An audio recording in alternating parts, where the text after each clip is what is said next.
야, 우리 구호 한번 외치겠습니다. 대표님 복음 구호 준비. 아멘. 시작. 내가 구원받아야 하고, 내가 헌신해야 하고, 내가 신앙계승해야 하고, 내가 복을 받아야 한다. 아멘. 아멘. 다시 한번 할까요? 시작. 내가 구원받아야 하고, 내가 헌신해야 하고, 내가 신앙계승해야 하고, 내가 복을 받아야 한다. 아멘. 아멘. 이정인 선교사님, 목사님 반갑습니다. 네. 석지혜 목사님도 오늘 참석하셨어요. 아유, 목사님 날씨가 추운데 어떻게 건강하시죠? 또 우리 남편 되시는 장로님 잘 계신지요? 하여튼 기도하고 있습니다. 우리 한번 함께 기도하는 시간 갖겠습니다. 대표님 복음 선포 기도문인데요. 우리 함께 큰 소리로 소리내서 선포하는 가운데 하나님의 은혜가 있기를 바랍니다. 시작. 하나님 아버지, 대필린 복음을 선포할 때 하나님이 주시는 완전한 진리를 성령님을 통해 밝히 알게 하여 주시기를 원합니다. 하나님의 말씀이 내 입에 있게 하라는 말씀에 의지하여 이 시간 대필린 복음을 선포합니다. 사탄의 방해를 막아주시고 말씀으로 승리하게 하옵소서. 말씀을 선포하는 가운데 하나님의 음성을 듣게 하시고 성령의 임재를 체험하게 하시고 기쁨이 충만하게 하옵소서. 중도에 포기하지 않도록 지켜주시고 선포 중 잡념에 사로잡히지 않도록 지켜주옵소서. 대필린 복음이 전국 방방곡곡에서 선포되게 하시고 더 나아가 이민교회와 선교사님들도 함께 선포하는 가운데 사탄의 역사가 제한되고 승리의 창가가 넘치게 하시고 부흥이 일어나게 하옵소서. 예수님의 이름으로 기도합니다. 아멘. 예, 오늘 석지혜 목사님도 참석하시고 이정희 목사님도 참석하셨습니다. 참 반갑습니다. 네. 우리가 이제 수평적 신앙계승에 대해서 이렇게 말씀을 나눕니다. 우리가 태필린에 4개의 주제가 있다고 했죠. 첫 번째가 구원의 말씀, 두 번째는 헌신의 말씀, 세 번째는 신앙계승의 말씀, 네 번째가 축복의 말씀이라고 말씀드렸습니다. 제가 구원의 말씀 증거했고 그 다음에 헌신의 말씀도 함께 나눴는데 이제 좀 코로나19로 해서 제가 더 바빴거든요. 그래서 이제 신앙계승의 말씀이 좀 지연이 됐습니다. 그런데 많은 분들이 이 신앙계승의 말씀을 빨리 소개해 달라고 해서 이렇게 시간을 마련했습니다. 그래서 계속해서 신앙계승 말씀이 끝나면 축복의 말씀으로 이제 이어질 예정입니다. 우리가 이제 신앙계승은 이제 수평적 신앙계승이 있고 수직적 신앙계승이 있습니다. 우리가 수평적 신앙계승을 뭐라고 한다고 했죠? 신약적 신앙계승. 그 다음에 수직적 신앙계승을 무엇이라고 한다고 했죠? 구약적 신앙계승이다. 그래서 우리는 이 신앙계승을 꼭 하나로만 이해를 해서는 안 될 것 같아요. 예수님의 지상 대명령인 신앙계승을 우리가 어떻게 받아들이냐면 우리는 항상 그 수평적 신앙계승에만 초점을 맞추고 있는데 지금 우리 한국교회 모습이 너무 힘들잖아요. 제가 여러 목사님들을 이렇게 만나서 이야기를 하고 또 교회 성도님들을 만나서 이야기를 해보면 지금 한국교회에 희망이 있다고 그래요? 없다고 그래요? 희망이 없다고 그래요. 왜 없을까요? 지금 우리는 수평적 신앙계승에 대해서는 참 열심히 순종했어요. 그런데 수직적 신앙계승, 구약적 신앙계승에 대해서는 우리가 많은 부분 소홀했다는 사실을 우리가 인정해야 됩니다. 사실 그런 부분을 인정하는 분들이 상당히 많아요. 그런데 지금 와서 어떻게 하면 좋겠느냐 이렇게 질문을 하시는데요. 지금이라도 늦지 않았습니다. 우리는 이 수직적 신앙계승 잘 해야 되고 동시에 수평적 신앙계승에 대해서 잘 나눌 수 있기를 간절히 바랍니다. 오늘은 이제 우리가 수평적 신앙계승에 대해서 말씀을 나누는데 전도의 사명입니다. 제가 이제 가지고 있는 책이 교재는 책은요 212쪽이고 핸드북은 80쪽에 있습니다. 전도의 사명에 대해서 함께 말씀을 나누려고 합니다. 먼저 우리 18번, 19번 우리에게 주신 지상 대명령은 무엇입니까? 우리 함께 선포할까요? 시작. 마태복음 28장 19절부터 20절 말씀. 그러므로 너희는 가서 모든 민족을 제자로 삼아 아버지와 아들과 성령의 이름으로 세례를 베풀고 내가 너희에게 분부한 모든 것을 가르쳐 지키게 하라. 볼지어다 내가 세상 끝날까지 너희와 항상 함께 있으리라 하시니라. 마태복음 28장 19절부터 20절 말씀. 아멘, 아멘. 김남수 전도사님도 들어오셨습니다. 오늘 우리 마태복음 28장 19절부터 20절 말씀에 보니까 이것을 우리가 뭐라고 부른다고 했죠? 지상 대명령. 그리고 이것을 예수님의 수평적 지상 대명령이다. 이렇게 부릅니다. 근데 마태복음 28장 19절에서 예수님 이렇게 말씀하시죠. 그러므로 너희는 가서 모든 민족을 뭐로 삼아라? 제자로 삼아라. 그리고 그 제자를 삼은 후에 아버지와 아들과 성령의 이름으로 무엇을 베풀라? 세례를 베풀어라. 그리고 20절에 보니까 내가 너에게 분부한 모든 것을 어떻게 하라고요? 가르쳐라. 그 다음에 지키게 해라. 그런 사람에게 내가 세상 끝날까지 너희와 항상 함께 있으리라. 이렇게 말씀하셨죠. 여기서 근데 우리 가장 키포인트가 뭐냐면 제자로 삼아예요. 제자로 삼아. 우리가 가는 것도 중요합니다. 그리고 모든 민족을 만나는 것도 중요하지만 우리가 궁극적으로 해야 할 것이 뭐죠? 제자로 삼는 거예요. 제자로 삼는 거. 제가 이런 질문을 많이 해요. 제자를 삼으셨습니까? 이렇게 물어보거든요. 그럼 목사님들은 이제 성도님들을 가르치시고 또 설교하시고 양육하시다 보니까 이런 대답이 쉽게 나올 수 있어요. 나는 우리 성도들을 제자로 삼아서 이렇게 훈련하고 있습니다. 이렇게 가르치고 있습니다. 양육하고 있습니다. 이렇게 말씀하시죠. 그런데 평신도들은 참 이 문제에 대해서 어렵게 생각을 해요. 왜? 너희는 가서 모든 민족을 제자로 삼으라고 했는데 장로님이 되시고 권사님이 되시고 집사님이 되시고 또 성도님이 되신 분들이 이 말씀이 분명 나에게 주어진 말씀은 분명한 것 같은데 문제는 뭐냐면 제자를 내가 과연 삼았는가라고 하는 질문 앞에 많은 분들이 당혹해 하시는 그런 일들이 많이 있습니다. 근데 제가 오늘 이 말씀에서 가장 키포인트가 뭐라고 했죠? 제자로 삼는다. 여러분, 제자를 삼기 위해서는 제가 지난 시간에도 말씀드렸지만 제자가 먼저 돼야 된다고 얘기를 말씀드렸죠. 예수님은 지금 이 말씀을 오늘의 우리에게도 말씀하시지만 사실은 이 말씀이 예수님의 제자들에게 하신 말씀이잖아요. 그러니까 예수님의 제자들은 3년 동안 예수님을 쫓아다니고 말씀도 배우고 훈련도 받고 그리고 예수님의 그 제자 훈련을 충분히 받은 사람들이에요. 그래서 그들을 우리가 뭐라고 부른다고요? 예수님의 제자. 그리고 예수님이 승천하신 후에 그들은 뭐가 되죠? 사도가 되죠. 이 제자라고 하는 것은 그 어떤 선생님에게 배우는 과정을 제자라고 하고 이 사도는 보내심을 받았다 이런 뜻이잖아요. 제자로 삼는다. 그렇기 때문에 이 사람들이 먼저 제자가 됐기 때문에 그 다음에 이 사람들은 제자를 삼을 수가 있는 거죠. 따라서 우리가 제자를 삼기 위해서 우리가 먼저 선행해야 할 것이 무엇이냐 하면 바로 내가 먼저 제자가 되는 거예요. 근데 과연 여러분은 제자가 되신 적이 있습니까? 여러분, 후안 카를로스 오르티스 목사님이라고 하는 분이 쓴 책이 제자입니까? 라는 책입니다. 이 후안 카를로스 오르티스 목사님이 이런 이야기를 했죠. 한국 교회는 교인은 많지만 신자는 없고 신자는 혹 있으나 제자는 없다. 여러분, 지금 이 후안 카를로스 목사님의 책 제목이 뭐예요? 제자입니까? 이잖아요. 그러니까 당신이 제자입니까? 그래요. 지금 예수님 우리에게 뭐라고 말씀하셨죠? 제자로 삼아 이렇게 말씀하셨는데 지금 이 후안 카를로스 오르티스 목사님은 제자입니까? 라고 질문을 해요. 그러면서 이분이 하시는 말이 한국 교회는 문제가 있다. 그 문제가 뭐냐? 교인은 엄청나게 많다.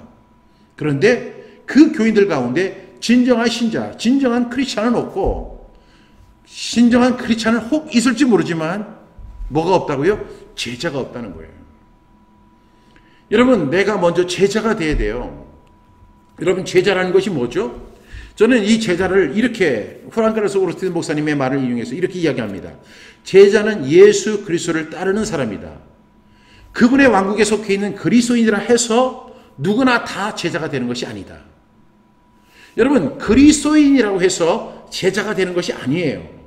많은 사람들이 내가 예수 그리스도를 주님으로 영접했으니까 내가 제자가 된다. 그리스도인이 되었다. 난 거듭났다. 그렇기 때문에 나는 제자다. 이렇게 생각할 수 있지만 이 후안 카를로스 오르티스 목사님은 제자는 예수 그리스도를 따르는 사람이지 그리스도인이라고 해서 무조건 다 제자가 되는 것은 아니다. 이렇게 이야기를 했습니다. 그래서 제가 이 말씀을 좀 정리를 해보니까 제자를 예수 그리스도를 나의 구세주와 주님으로 섬기는 거죠. 제가 이제 예수님을 나의 구주와 주님으로 영접을 했거든요. 근데 예수님을 제가 1977년도에 전 목사의 아들로 태어났고 기독교 가정에서 태어났어요. 제가 3대째 크리스천 가정인데요. 그런데 저는 어렸을 때부터 신앙생활을 해왔고 교회를 다녔고 그리고 교회의 어떤 행사에도 열심히 참석을 했고 성경 암송도 많이 했고 성경도 많이 읽었어요. 근데 제가 거듭났는 줄 알았죠. 그런데 제가 어느 수양회 1977년 7월에 있었던 어느 수양회에 제가 참석을 했는데 그날 성령께서 제 마음을 조명해 주셨고 제가 비로소 제가 죄인이라는 사실을 깨닫게 됐어요. 죄인이라는 사실을 절절하게 깨달으니까 그 다음에 나타나는 것이 뭐냐면 나 구원받아야 된다. 내가 새롭게 태어나야 된다. 죄인임을 제가 인식하게 됐죠. 그 순간 제가 1977년 7월에 예수 그리스도를 나의 구세주, 구주, 그러니까 세이비어, 구세주로 영접했어요. 여러분, 이 구원은 예수님을 나의 구세주로만 영접해도 구원받는 거예요. 그렇죠? 그런데 두 번째가 뭐냐면 주인님으로 섬기는 거예요. 로드로 섬기는 거예요. 그래서 예수 그리스도를 나의 구주와 주님으로 영접하는 거예요. 많은 분들이 어디에 이제 문제가 있냐면 예수 그리스도를 구주로는 영접하는데 주님으로는 영접을 안 해요. 요즘에 제가 성경에서 제일 무서운 데가 어디인 줄 아세요, 여러분? 성경에서 창세기, 출애굽기, 레위기, 민수기, 신명기부터 해서 요한계시록에 이르기까지 여러분들이 읽었던 성경 가운데서 가장 무서운 성경이 어디라고 생각하세요? 어떤 분이 요한계시록 이렇게 이야기를 하시는데 저는 요한계시록에서 정말로 새 하늘과 새 땅을 봐요. 그리고 하나님의 놀라운 계획과 비전을 봐서 너무 좋아요. 또 여러분은 성경 전체에서 가장 무서운 성경이 어디라고 생각하세요? 욥기? 예, 욥기도 제가 읽으면서 참 고통을 많이 느꼈던 그런 부분입니다. 근데요, 제가 읽는 거하고 또 강의하는 게 다르더라고요.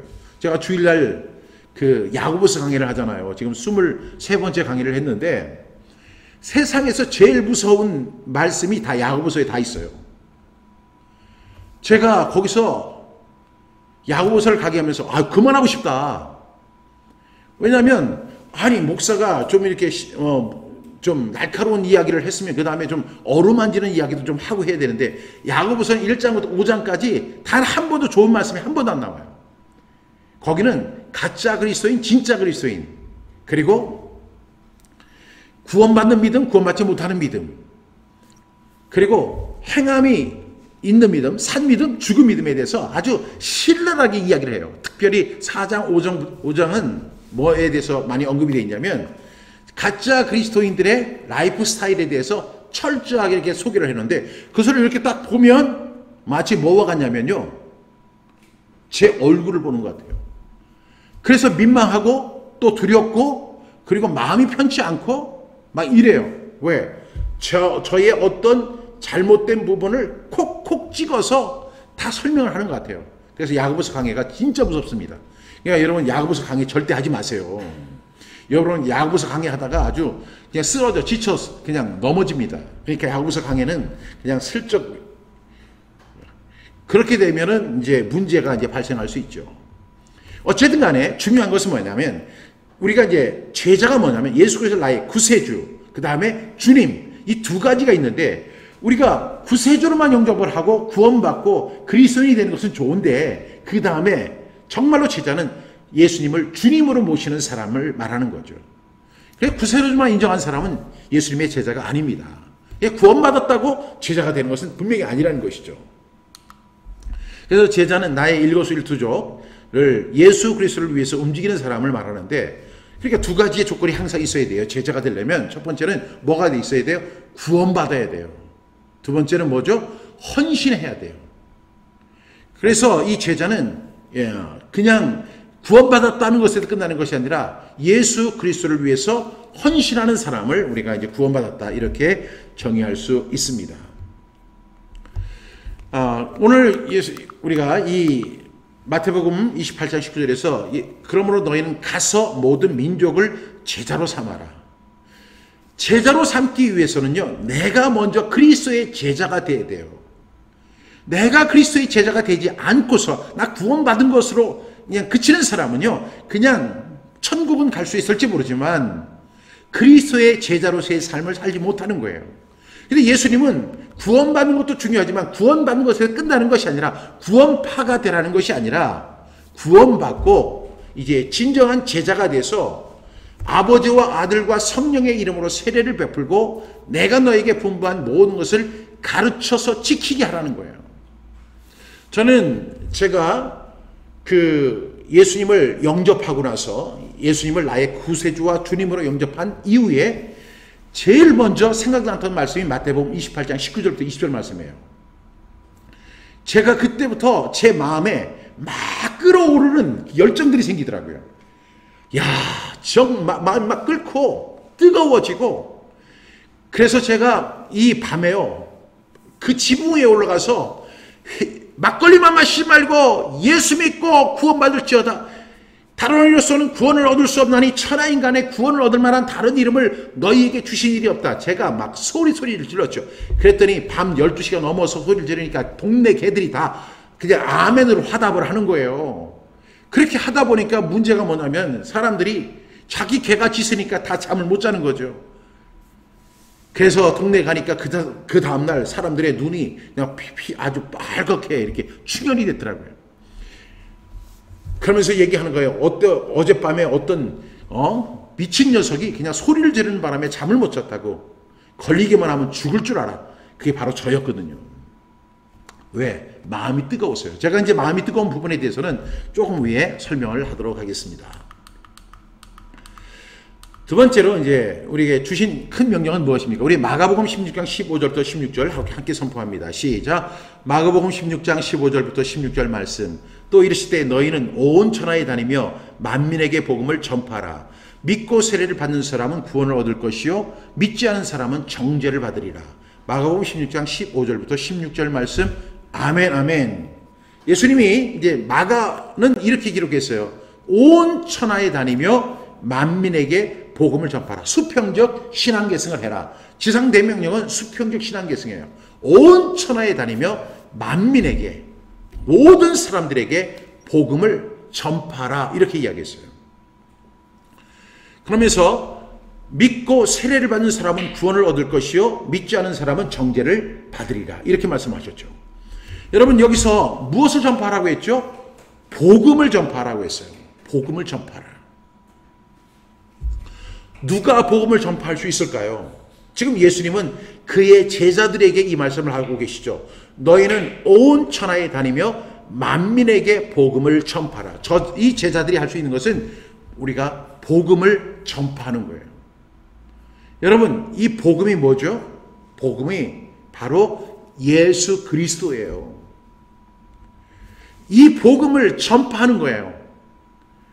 어디에서? 온 천하에 다니며 만민에게 복음을 전파하는 것이죠.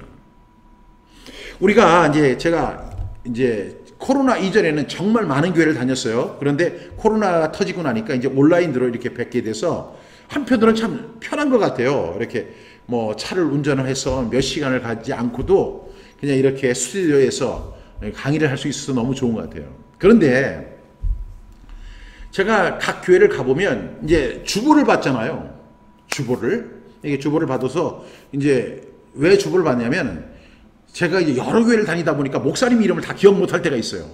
그러니까 일단은 목사님 이름을 정확하게 기억하기 위해서 주보를 한 장 주십시오 해서 주보를 해가지고 주보를 천천히 다 읽어봐요. 일단 담임 목사님의 성함이 뭔지를 알고, 그 다음에 이제 이 교회가 원하는 방향, 목회 방향, 교회의 방향이 뭔가를 살펴보기 위해서 주보를 봅니다. 그렇죠. 여러분, 그 주보를 보면 그 교회의 방향을 어느 정도 알 수 있죠. 그래서 제가 주보를 이렇게 봅니다. 주보를 보다가 보면 제일 많이 눈에 띄는 게 뭔지 아세요? 그것이 뭐냐면 전도에 대한 것이 되게 많아요. 전도에 대해서. 그래서 이 전도해서 뭐 너희는 온 천하에 다니며 만민에게 복음을 전파하라. 그리고 뭐 나도 한 영혼을 주님께로 인도하자, 전도하자, 뭐 이런. 그리고 저 그 예배당 뒤편에 보면 이제 전도용품들이 많이 있는 것을 보게 되죠. 저는 그런 것을 보면서 이 교회의 관심이 전도로구나 이렇게 생각이 들어요. 근데 여러분 어떤 사람이 전도할 수 있을까요? 저는 그 교회에서 전도하자 하면서 이렇게 전도를 권장하고 그리고 뭐 현수막도 붙이고 그리고 뭐 너희는 온 천하에 다니며 만민에게 복음을 전파하라 뭐 이런 문구도 그냥 중간중간에 막 써 있고 굉장히 그걸 표를 삼아요. 전도하자. 그런데 이 전도는 누가 할 수 있느냐 하는 거죠. 교회 안에 들어온 사람은 누구든 다 전도할 수 있을까요? 근데 저는 그런 생각이 좀 아니라고 생각해요. 왜냐하면 전도하자라고 하는 말 자체는 틀린 것은 아니지만 여러분 전도는 어떻게 이루어지냐면 주님의 명령이에요. 반드시 우리가 순종해야 할 부분이에요. 그러나 이 전도를 하려면 먼저 제가 전도자가 돼야 돼요. 전도자가 된다는 것은 뭐냐면 내가 예수 그리스도의 복음을 내 속에 담은 사람만이 전도를 할 수가 있어요. 우리가 때를 얻든지 못 얻든지 항상 우리가 전도에 힘써야 돼요. 그런데 이 사람은 지금 전도, 복음에 대해서 깨닫지 못하고 구원도 받지 못한 사람이 있어요. 그냥 교인일 뿐이에요. 그 교회에 출석하는 사람일 뿐인데 그 사람에게 목사님이 전도하십시오. 이 전도는 하나님의 명령입니다. 뭐 이렇게 이야기를 하는데 저는 이 교회 안에 있는 사람에게도 전도를 해야 할 필요가 있다는 생각이 들어요. 만약에 우리 교인이 100명이라고 한다면 정말로 이 100명 가운데 예수를 믿고 예수 그리스도를 나의 구주와 주님으로 영접하고 그 예수 그리스도의 복음을 깨달은 사람이 얼마나 되느냐. 근데 이 100명 가운데 목사님들은 마치 다 이 사람들이 복음을 깨달은 사람이고 다 구원받은 사람들이고 다 이 사람들이 거듭난 사람이라고 이렇게 인식을 하는 것 같아요. 근데 저는 그렇게 생각 안 해요. 진짜 우리가 세상에 나가서 전도를 해야 되고 그리고 땅끝까지 이르러서 온 천하에 다니며 우리가 복음을 선포해야 되지만 전파해야 되지만 중요한 사실은 우리 교회 안에 있는 불신자들이 있다고요. 우리 교회 안에 있는 탕자들이 있다고요. 그 사람들을 다 구원받은 사람으로 인정시키고 인식시키고 그러다 보면 오하는 착각 속에 헷갈리는 너와 나가 발생이 돼가지고 자기가 구원받았는 줄 알아요. 자기가 거듭났는 줄 알아요. 자기가 복음을 깨달았는 줄 알아요. 그래가지고 그런 사람들에게 이제 근데 사실은 그 사람이 복음을 깨닫지 못한 사람이고 구원받지 못한 사람이 교회 안에는 있지만 그러다 보니까 그 사람들에게 나가서 복음을 전하세요. 전도하세요. 그리고 복음을 뭐 이렇게 하면 그 사람들이 그냥 예 하고 말은 하지만 실제로는 못하잖아요. 왜 못할까요? 복음을 깨닫지 못했기 때문에 복음을 만나지 못했기 때문에 사실 그 이전에 만약에 복음을 깨달은 사람이라면 복음을 가서 전하세요 이렇게 얘기하지 않아도 복음을 전하고 싶어서 죽을 것 같은 거예요. 사도 바울이 뭐라고 그랬죠? 내가 달려갈 길과 주 예수께 받은 사며 곧 하나님의 은혜의 복음을 증언하는 일을 마치려 하면은 나의 생명조차 조금도 귀한 것으로 여기지 아니하노라. 그러니까 사도 바울은 복음을 깨달았어요. 복음을 깨달으니까 그 복음을 증거하는 일을 마치려 하면은 자기의 생명조차 조금도 귀한 것이 아니라는 사실을 깨닫게 됩니다. 여러분, 저는 교회 안에 있는 사람들 다 구원받은 사람 아니라고 봐요. 그러니까 예수님이 너희는 온 천하에 다니며 만민에게 복음을 전파하라. 그래서 너희는 어떤 사람들이냐면 바로 복음을 만난 사람이고 복음을 깨달은 사람이고 그리고 구원받은 사람이고 하나님의 자녀가 된 사람이에요. 그래서 우리는 이 지상 대명령은 그냥 모든 사람이 보편적인 성도들에게 주시는 말씀이긴 하지만 우리가 꼭 기억해야 할 것은 우리 교회 안에도 아직도 구원받지 못한 사람, 복음을 만나지 못한 사람, 복음을 접하지 못한 사람, 그리고 복음을 깨닫지 못한 사람이 충분히 있다는 사실을 우리가 알고 그분들부터 복음을 전하는 거예요. 그것이 바로 전도의 시작이에요. 우리 가정 속에서도 마찬가지죠.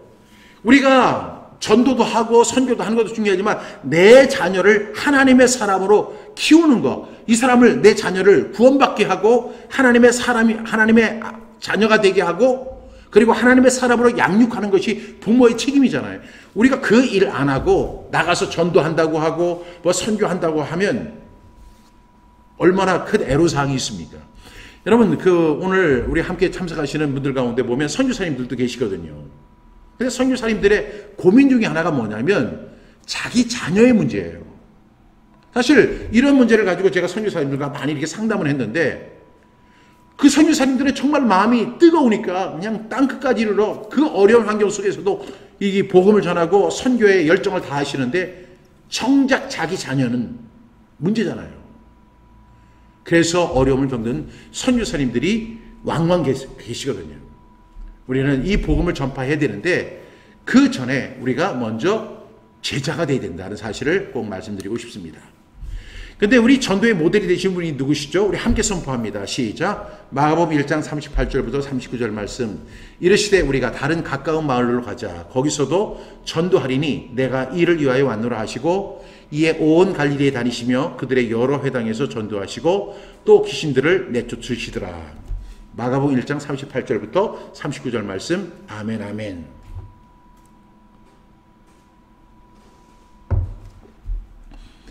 여러분, 예수님은 이 세상에 오셔서 여기 38절에 보니까 거기서도 전도하리니, 어떤 마을에 가서 거기서도 전도하리니 라고 이렇게 말씀하십니다.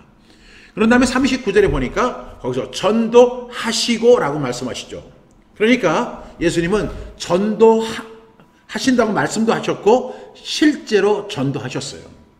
여러분, 전도해 보셨습니까? 제가 여기서 말씀드리는 전도는 어떤 전도냐면 뭐 이렇게 물티슈 주고 붕어빵 주고 팝콘 주고, 아니 이것도 하나의 전도의 도구는 될 수 있어요. 그러나 우리가 전도의 아주 원칙적인 의미를 우리가 이야기한다면 전도가 뭐죠? 도를 전하는 거잖아요. 복음을 전하는 거잖아요. 그래서 예수님이 우리가 다른 가까운 마을로 가자. 거기서도 전도하겠다. 복음을 전하겠다. 그리고 내가 이를 위하여 왔노라 하시고, 그리고 39절에 이에 온 갈릴리에 다니시며, 예수님이 어느 한 지역에서만 복음을 전한 게 아니라 온 갈릴리 지역을 다 다니셨어요. 그리고 여러분, 그 유대인들의 문화를 아시는 분들은 잘 이해하시겠지만 각 지역마다 뭐가 있어요? 회당이 있어요. 우리가 뭐가 있죠? 교회가 있는 것처럼 그 유대교 회당이 있어요. 예수님이 회당에 들어가시는 거예요. 회당이 전도하기가 되게 좋은 것이 일단 사람들이 거기 모여 있거든요. 그리고 이렇게 강단이 준비되어 있어서 예수님이 거기서 이렇게 강론하시면서 전도를 많이 하셨어요. 그리고 또 귀신들을 내쫓으셨어요. 예수님이 이렇게 말씀하시죠. 내가 이를 위하여 왔노라. 뭐 하러 오셨다고요? 전도하러 오셨다. 그래서 예수님의 우리가 사역을 우리가 한번 살펴볼 필요가 있는데, 예수님의 3대 사역이 마태복음 4장 23절에 아주 명확하게 설명되어 있어요. 우리 한번 같이 선포할까요? 시작. 예수께서 온 갈릴리에 두루 다니사 그들의 회당에서 가르치시며 천국 복음을 전파하시며 백성 중에 모든 병과 모든 약한 것을 고치시니, 이렇게 말씀하잖아요. 예수님께서 회당에서 뭐 하셨다고 했죠? 우리가 오늘 이 말씀해 보니까 예수님께서 여러 회당에서 전도하셨다고 했죠. 근데 마태복음에서는 그들의 회당에서 가르치시며, 그 다음에 천국 복음을 전파하시며 백성 중에 모든 병과 모든 약한 것을 고치셨다. 요 4장 23절, 마태복음 4장 23절이 예수님의 3대 사역을 가장 잘 설명한 내용이에요. 첫 번째로 예수님이 뭐 했죠? 교육 사역을 했죠. 가르치셨어요. 두 번째는 예수님이 뭐 하셨죠? 전파 사역. 무엇을 전파하셨죠? 천국 복음을 전파하셨어요. 또 예수님 뭐 하셨죠? 치유 사역 하셨죠. 모든 병과 모든 약한 것을 고치셨다. 가르치시고 천국 복음을 전파하시고 모든 병과 모든 약한 것을 고치셨다. 우리는 여기서 예수님의 3대 사역을 볼 수 있는데 예수님은 가르치셨어요. 그래서 예수님께서 마태복음 28장 19절에서 가서 20절에서 가르쳐 지키게 하라, 이렇게 말씀하시죠. 그리고 천국 복음을 전파하셨고 모든 병과 모든 약한 것을 어떻게 하셨어요? 고치셨어요. 여러분, 우리가 지금 사역을 해야 되는데 어떤 사역을 해야 되느냐 하면은 우리 예수님의 3대 사역과 동일하게 사역해야 돼요. 첫 번째, 우리도 교육 사역을 해야 되죠. 두 번째는 전파 사역을 해야 돼요. 그리고 치유 사역을 해야 돼요. 요즘에 보니까 제 주위에도 아픈 분들이 엄청 많아요. 특히 암에 걸린 분들이 많아요. 그 암에 걸렸을 때 당신 암에 걸렸습니다, 이런 선고를 들었을 때 그 마음의 충격은 이루 말할 수가 없을 거예요. 특히 여자분들이 유방암에 걸려가지고 고통받는 분들이 제 주위에 너무 많아요. 그래서 제가 참 예수님의 3대 사역을 우리 모든 그리스도인들이 해야 되겠다. 첫 번째는 교육사역. 가르쳐 지키게 하라고 했으니까. 그 다음에 전파사역. 우리는 복음을 전해야죠. 그 다음에 동시에 우리가 꼭 해야 할 것은 모든 병과 모든 약한 것을 고치는 치유사역을 감당해야 되겠다. 내가 고치는 것이 아니죠. 나를 통해서 주님께서 역사하시고 고쳐주시는 거예요. 그래서 우리는 이 사명을 잘 감당하는 저와 여러분 다 될 수 있기를 간절히 바랍니다. 그러면 우리는 누구의 증인이 되어야 할까요? 함께 선포합니다. 시작. 사도행전 1장 8절 말씀. 오직 성령이 너희에게 임하시면 너희가 권능을 받고 예루살렘과 온 유대와 사마리아와 땅끝까지 이르러 내 증인이 되리라 하시니라. 사도행전 1장 8절 말씀. 아멘, 아멘. 성령이 너희에게 임하시면 너희가 뭘 받아요? 권능을 받는다. 이 권능이 다이너마이트라고 하는 단어죠. 그래서 파워, 힘을 받게 되고, 이제 우리가 그 다음에 해야 할 것이 예루살렘, 온 유대, 사마리아와 땅끝까지 이르러 예수님의 증인의 사명을 감당하는 거죠. 여러분, 증인이라고 하는 것은 영어로 witness라고 하는 단어를 쓰는데, witness라고 하는 것은 목격자다 하는 의미예요. 예수님께서 나에게 베풀어 주신 구원의 사건을 목격한 사람이 바로 예수님의 증인이에요. 나를 위해서 십자가에 못 박이시고 나를 위해 죽으시고 나를 위해서 부활하신, 그래서 우리 갈라디아서 2장 20절 우리가 이렇게 선포하잖아요. 내가 그리스도와 함께 십자가에 못 박혔나니 그런즉 이제는 내가 사는 것이 아니 오직 내 안에 그리스도께서 사시는 것이라. 이제 내가 사는 것은 나를 사랑하사 나를 위하여 자기 자신을 버리신 하나님의 아들을 믿는 믿음 안에서 사는 것이라. 갈라디아서 2장 20절의 말씀입니다. 이것에 대한 증인이 되는 거죠. 성령이 우리에게 임하시면 우리가 권능을 받는데, 우리가 그 다음에 해야 할 일이 예루살렘, 그 당시에 예수님의 제자들이 어디에 머물러 있었죠? 예루살렘에 머물러 있었어요. 그리고 온 유대, 그리고 별로 가고 싶지 않은 사마리아, 더 나가서 땅끝까지 이르러 우리가 뭐가 되어야 된다고요? 예수님의 증인, 여호와의 증인이 아니라 예수님의 증인이 되라고 말씀하셨어요. 이것이 바로 수평적 신앙계승을 의미하는 거죠. 여기서 보니까 예루살렘, 온 유대, 사마리아, 땅끝까지 이르러 점진적으로 모든 민족에게 복음을 전하라. 이렇게 말씀하셨어요. 저는 제가 그때 2000년 전에 제가 태어나지 않았지만 제가 종종 착각을 해요. 제가 그 자리에 있었던 것 같은. 근데 만약에 제가 그 자리에 있었다면 예수님이 오직 성령이 너희에게 임하시면 너희가 권능을 받고 예루살렘과 온 유대와 사마리아와 여기까지는 이해를 해요. 근데 그 다음에 땅끝까지 이르러 내 증인이 되리라. 될 것이다 라고 예수님 말씀하셨잖아요. 근데 저는 이해가 안 될 것 같아요. 왜냐하면 예수님의 제자들이 그 당시에 거의 다가 팔레스타인 지역을 거의 벗어나지 못한 사람이에요. 가룟 유다를 빼놓고는 예수님의 대부분의 제자들이 다 팔레스타인 지역 밖으로 한 번도 나가보지 않았던 사람들이에요. 그런 사람들에게 예수님이 예루살렘과 예루살렘 이해되죠. 그 다음에 온 유대, 그리고 그 사마리아, 별로 가고 싶지는 않지만 사마리아도, 그리고 거기까지는 이해가 되는데 땅끝까지 이르러, 여러분 그 당시에 비행기가 있었어요? 큰 배가 있었어요? 자동차가 있었습니까? 그런 것이 전혀 없잖아요. 그래서 저는 이렇게 예수님께서 그 말씀을 하실 때 제가 그 자리에 있으면서 땅끝까지는 어떻게 가요? 이렇게 제가 물어봤을 것 같아요. 그러다가 예수님한테 한번 혼날 수도 있지만 저는 좀 엉뚱하니까 그렇게 할 수도 있었을 것 같아요. 그렇죠? 우리 방은희 사모님이 수평적 신앙계승 예수님의 증인이 되자. 아멘. 네. 우리 증인이 목격자잖아요. 우리가 교통사고에 증인으로 출석하게 될 때 우리는요, 내가 그냥 본 것만 이야기하는 거예요. 목격한 것만 이야기를 해야 돼요. 거기에 내 사견이나 내 생각이나 내 철학이나 내가 읽은 책이나 이런 거 하나도 포함시키면 안 돼요. 그냥 증인은 뭐예요? 예수 그리스도의 그 복음의 증인이 되는 거죠. 내가 만난 예수님, 그 성경을 통해서 우리에게 제시하는 예수 그리스도의 복음을 그대로 증거하는 거예요. 그것이 거기에 제 철학, 제 생각, 저의 어떤 제가 읽었던 신문, 뉴스, 아니면 뭐 읽었던 책, 이런 것이 아니라 오로지 복음만을 전하는 증인이 되어야 한다. 이렇게 생각합니다. 제가 그 교회 사역도 꽤 오래 했잖아요. 지금은 제가 교회 사역을 안 하니까 지금도 뭐 설교는 하지만 교회 사역을 할 때는 제가 많게는 일주일에 한 15번 정도 이렇게 설교를 했던 것 같아요. 그러다가 제가 이제 호주 교회 가가지고 이렇게 설교를 하는데, 호주 교회는 일주일에 딱 한 번만 설교하면 돼요. 왜? 새벽 기도회가 없으니까. 딱 한 번만 설교하면 되거든요.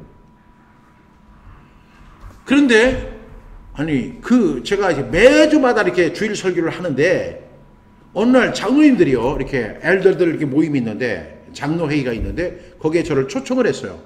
그래서 제가 거기를 갔더니, 장로님들이 그렇게 얘기하는 거예요. 매주마다 설교를 준비하기가 힘들지 않냐. 그래서 제가 이게 무슨 소린가 그렇게 생각했어요. 왜냐하면 저는 한국에 있을 때 적어도 한 15번의 설교를 했거든요. 한 주에. 근데 일주일에 한 번 설교하는 게 뭐가 힘들겠어요. 그냥 거저 먹는 기분이었죠. 그냥. 그런데도 사례비는 또박또박 나오니까 참 좋았어요. 그런데 제가 그 장로님들이 저에게 그렇게 얘기하는 거예요. 매주마다 설교를 하는 것이 그렇게 힘들지 않냐. 그래서 제가 하나도 안 힘들다. 나는 한국에서 15번이나 이렇게 매주마다 설교했다. 그러니까 아니 어떻게 15번이나 설교를 할 수 있느냐는 거예요. 뭐 날라다니면서 설교했느냐. 그래서 그게 아니라 새벽 설교하고 그 다음에 주일 저녁 그 다음에 수요일 예배, 금요 철야, 그리고 어떤 신방 가서 설교하면 15번 금방 넘어간다. 제가 이렇게 얘기를 했죠. 그랬더니 어떻게 설교 준비를 하네요. 왜냐하면 제가 이 설교를 할 때마다 제가 헬리나 웬 제가 읽었던 책들 있잖아요. 거기에 그 사람들의 이야기를 갖다가 근데 그렇게 할 때도 있지만 사실 예화집에서 제가 이렇게 많이 인용을 해가지고 이렇게 설교를 했다고요. 그랬더니 호주 교인들이 뭐라고 이야기하냐면, 와, 패스터 박은 엄청 똑똑하대요. 베리 스마트하대요. 어떻게 그렇게 지식이 많냐요. 그리고 어떻게 그렇게 많은 책을 읽었느냐는 거예요. 가만히 생각해보니까 우리는 예화집이 되게 많잖아요. 그리고 이렇게 설교 자료들도 이렇게 얼마든지 얻을 수가 있잖아요. 그래서 거기서 이렇게 필요한 그 예화 같은 걸 갖다 이렇게 인용을 했는데, 그 사람들은 제가 그걸 모든 책을 다 읽은 것처럼 그렇게 생각을 하더라고요. 근데 제가 시간이 지나면서 그들의 입장을 이해하게 됐어요. 왜냐하면 가만히 보니까 제 설교가 어떤 성이 많냐면 가짜가 되게 많은 거예요. 제가 직접 읽은 것도 아니고, 제가 직접 체험한 것도 아니고, 제가 실제로 경험해 보지 않았던 건데, 어떤 예화집이나 이런 것을 통해 가지고 한 것을 마치 내가 경험한 것처럼, 내가 체험한 것처럼 그렇게 사람들한테 얘기를 하는 거예요. 그러다 보니까 제가 설교 횟수가 줄어가면서 뭘 느꼈냐면, 내가 가짜 설교를 많이 했구나라는 생각이 많이 들었어요. 여러분 어떻게 생각하세요? 여러분 어떤 신문기사, 그 다음에 제가 책에서 읽었던 내용, 이런 내용들을 다 소개하면 사람들은, 와, 우리 목사님 설교 너무 재밌어. 우리 목사님은 유식해. 저 사실 그런 얘기 엄청 듣고 싶거든요. 목사님이 좀 무식해. 이런 얘기 들으면 제 마음이 안 좋잖아요. 그래가지고 책도 실제로 많이 읽지만 다른 사람들이 이렇게 딱딱 뽑아놓은 좋은 문장들이 있어요. 그런 걸 가지고 딱 적절하게 딱 하면 사람들이 아멘 하고, 야, 우리 목사님 진짜 설교 준비하느라고 엄청 고생하셨다. 그 고생 안 했어요. 이렇게 따오는 건 그렇게 어렵지 않아요. 요즘에는 그 논문 인용 때문에 그 애를 먹는 사람들이 많잖아요. 근데 설교 인용에 대해서는 별로 지적을 안 하는 것 같아요. 아직도. 여러분, 근데 그런 가짜 설교를 제가 많이 했어요. 또 사람들은 듣고 나서 좋다고 아멘, 뭐 오늘 은혜 받았습니다, 이런 얘기 많이 했어요. 시간이 지나면서 제 마음에 되게 부담이 가는 거예요. 내가 하나님 앞에 갔을 때 너 가짜 설교했지, 이렇게 얘기를 하면 제가 뭐라고 얘기를 할까? 저는 그때부터요, 설교를 이제는 아주 재미없게 하기로 했어요. 그냥 그 말씀에 대한 내용만 이야기하기로 했어요.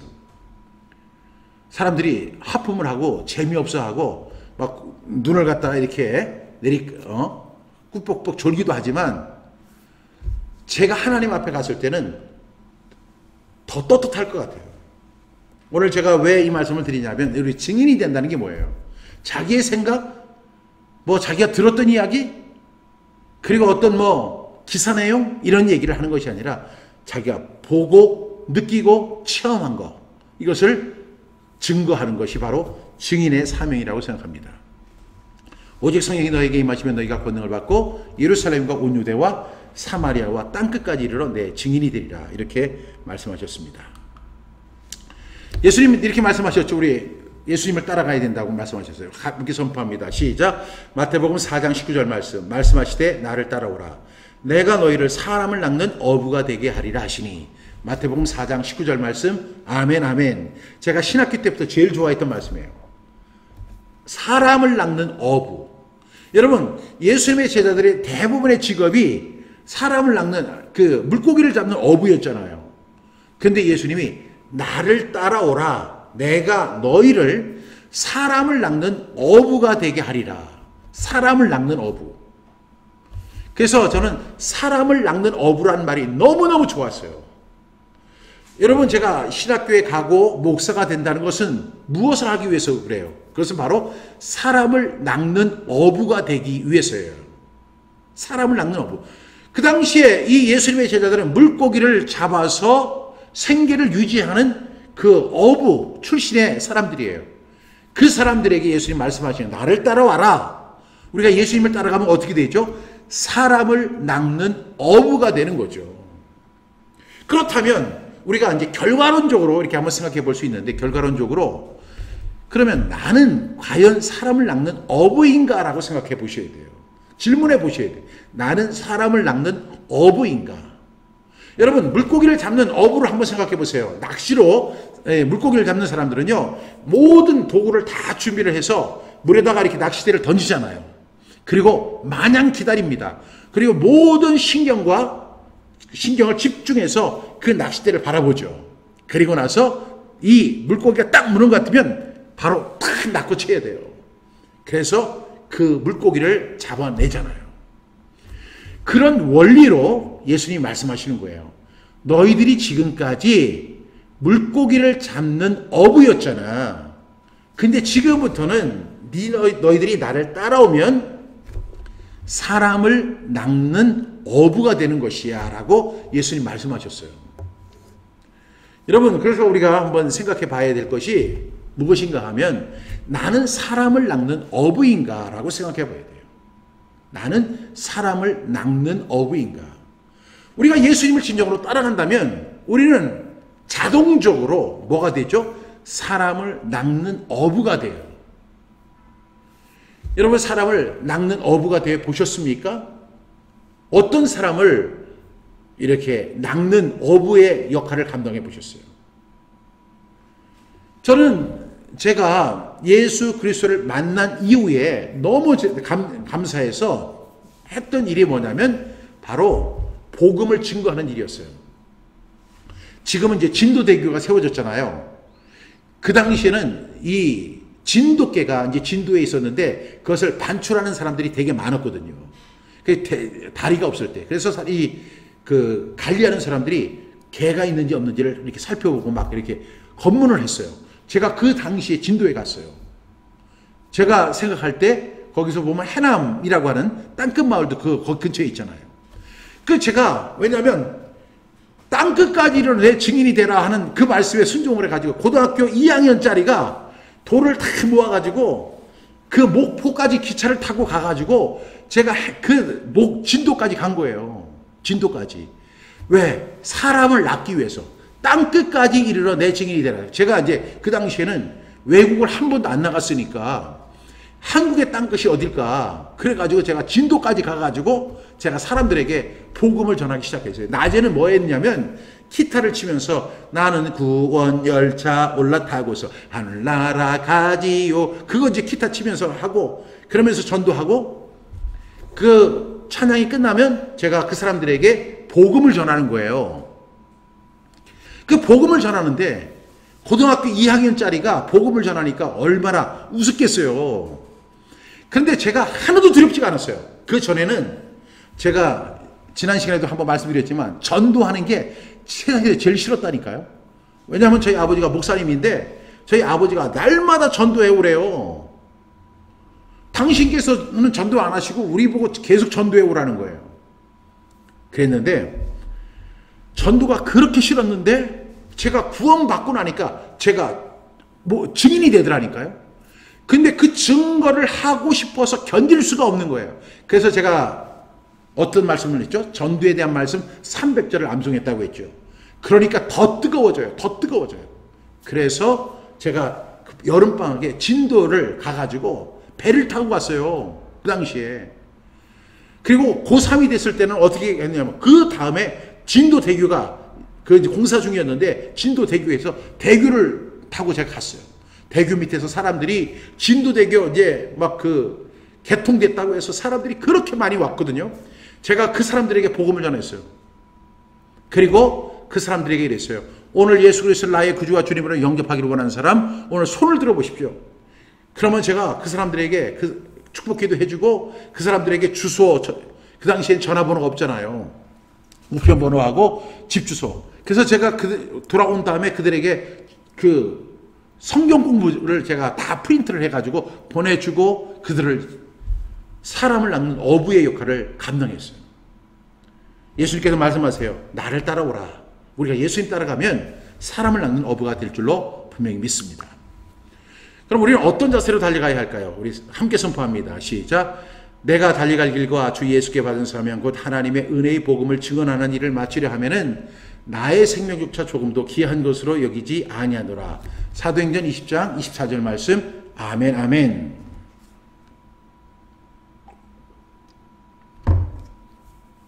내가 달려갈 길.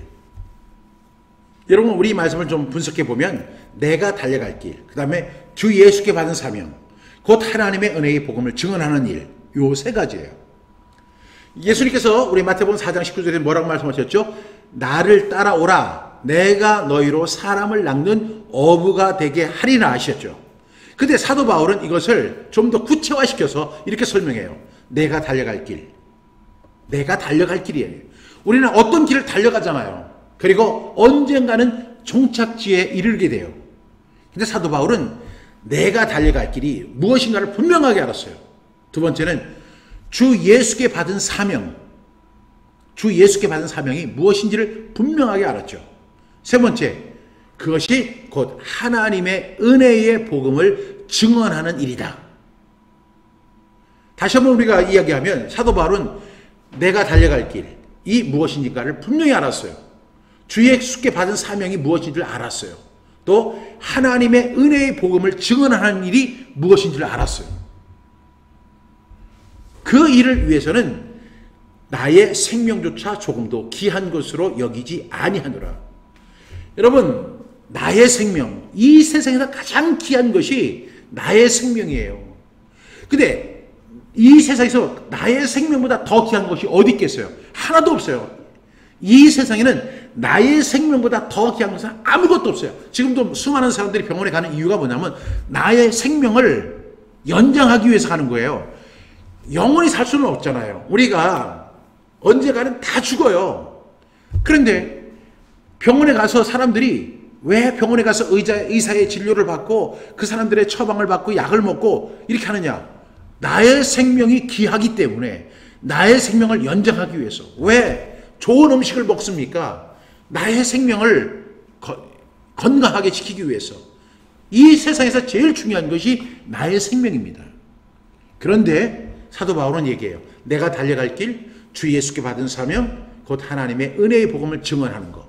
이것이 다 동일한 거죠. 내가 달려갈 길, 주 예수께 받은 사명, 곧 하나님의 은혜의 복음을 증언하는 것. 여러분, 저는 정말로 그리스도의 제자가 된 사람은 이 세 가지밖에 없다고 생각해요. 내가 달려갈 길, 주 예수께 받은 사명, 곧 하나님의 은혜의 복음 증언하는 것. 요 세 개밖에 없어요. 내가 부자 되고, 내가 건강하고, 내 자식이 잘 되고, 우리 교회가 부흥하고, 뭐 이런 거, 여러분 이런 것도 다 의미 없는 거라고 생각해요.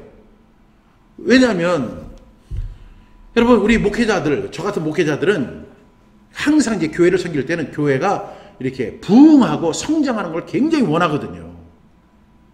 그런 걸 다 원하잖아요. 특별히 작은 교회를 섬기는 목사님들은 더 그런 심정을 가질 수 있어요. 근데 한번 생각해 보세요. 저희 집안이 다 목회자 집안이라고 했잖아요. 그러다 보니까 목회를 크게 하시는 분도 있고 작게 하시는 분도 있어요. 그런데 어떤 분이 정말로 새벽부터 일찍 나와서 밤늦게까지 목회 전념을 해서 한 뭐 몇백 명 되는 교인을 수천 명의 교인으로 만든 사람도 있어요. 그런데 그분이 그렇게 훌륭하신 분인데, 교회에서 그렇게 존경받는 분인데, 문제는 뭐냐면 그 아들이 넷이 있는데 첫 번째 아들, 둘째 아들, 셋째 아들, 넷째 아들 가운데 둘째 아들을 빼고 이 세 아들이 예수님을 안 믿어요. 여러분, 정말로 우리에게는 주어진 사명이 있어요. 이 사명이 뭐냐면 사도 바울이 우리에게 구체적으로 설명해 준 거예요.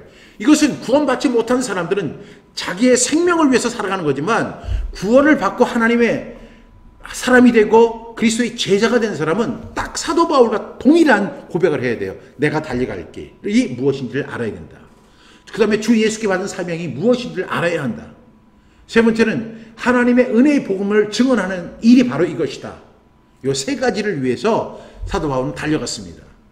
그러면서 이야기하기를 나의 생명조차 귀한 것으로 여기지 않다. 이렇게 이야기를 할 때 그 앞에 뭐라고 써서 부사가 뭐냐면 조금도 귀한 것으로 여기지 않다. 여러분, 사람들은 자기의 생명을 최고로 귀한 것으로 여기는데 사도 바울은 자기의 생명을 조금도 귀한 것으로 여기지 않는다는 거예요. 제가 어제 우리 성경함송학교 TV 커뮤니티에 그렇게 올렸잖아요. 정말로 복음을 깨달은 사람들은 자기의 생명을 내놓을 수 있다. 그리고 심지어는 어떻게까지 내놓을 수 있냐면 조금 더 귀한 것으로 여기지 않는다. 더 나가서 복음을 위해서 죽고 싶다. 복음을 위해서 죽고 싶다. 복음을 위해서 죽고 싶다라고 고백하지 않을 수가 없다는 거죠. 어떤 사람이? 복음을 깨달은 사람이, 구원받은 사람이. 그래서 사도 바울은 내가 달려갈 길을 내가 알았다. 주 예수께 받은 사명이 무엇인지를 알았다. 그것이 바로 곧 하나님의 은혜의 복음을 증언하는 것이다. 여기서 보니까 복음이 어떤 복음이냐면 은혜의 복음이잖아요. 너희가 그 은혜로 인하여 믿음으로 말미암아 구원을 얻었나니 이것이 너희에게서 난 것이 아니요 하나님의 선물이라. 하나님의 선물. 은혜로 말미암아 얻은 구원, 은혜의 복음을 증언하는 일을 마치려 하면은 나의 생명도 조금도 귀한 것으로 여기지 않는다.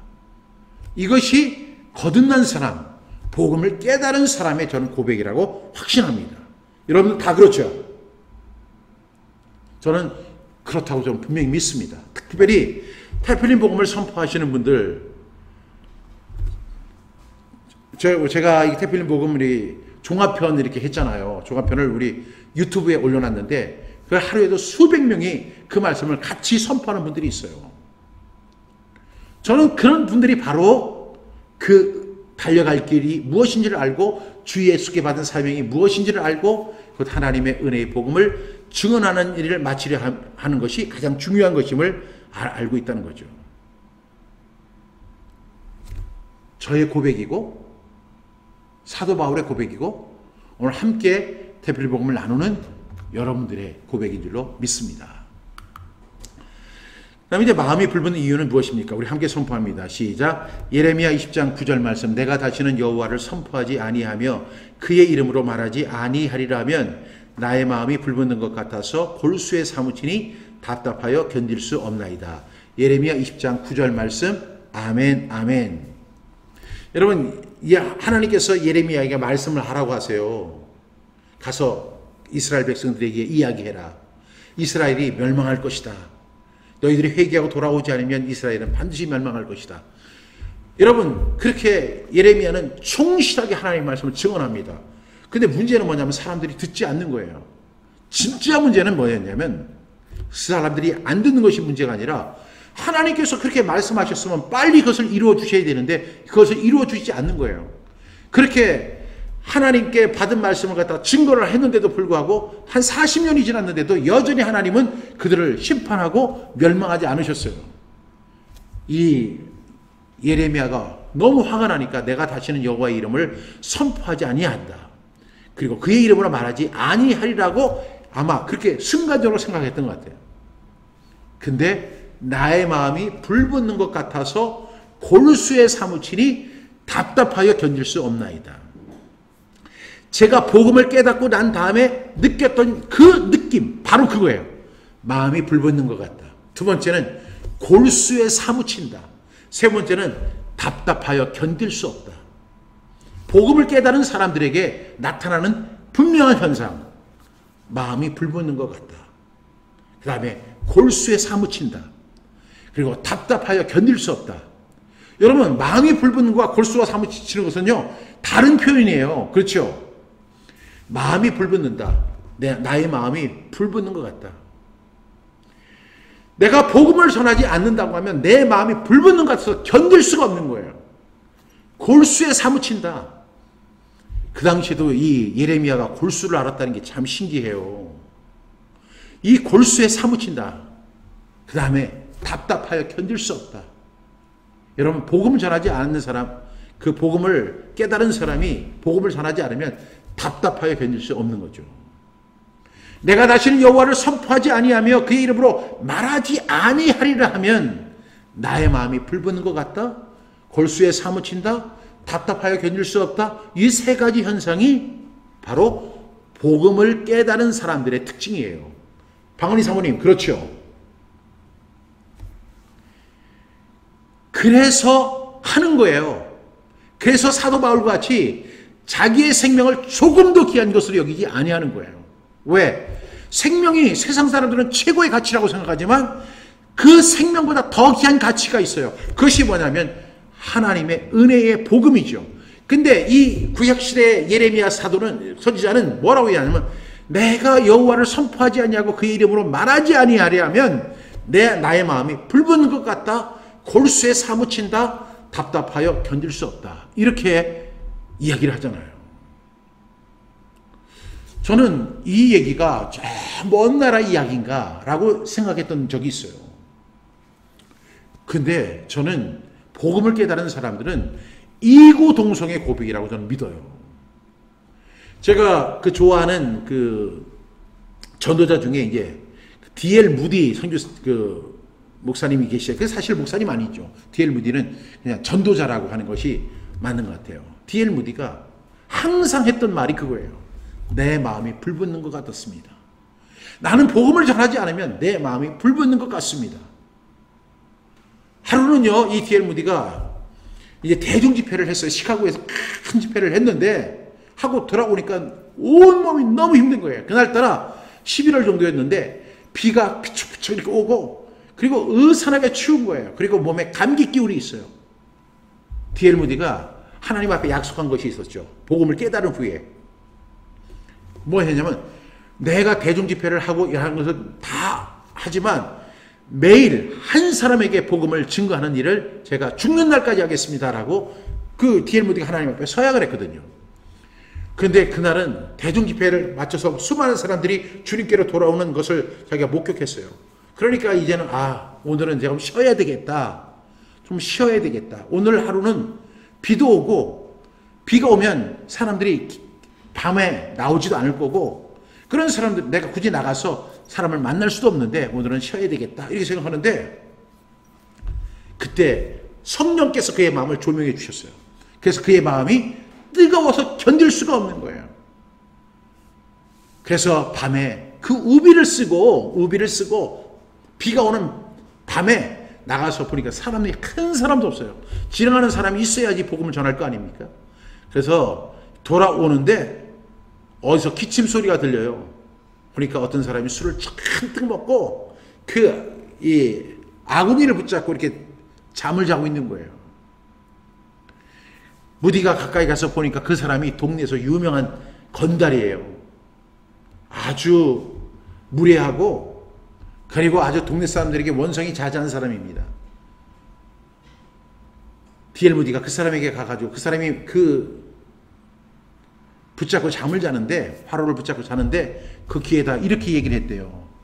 예수 안 믿으면 지옥 간다. 예수 안 믿으면 지옥 간다. 예수 안 믿으면 지옥 간다. 그거 하고 나서 그 사람한테 복면당할까 봐 도망쳐 온 거예요.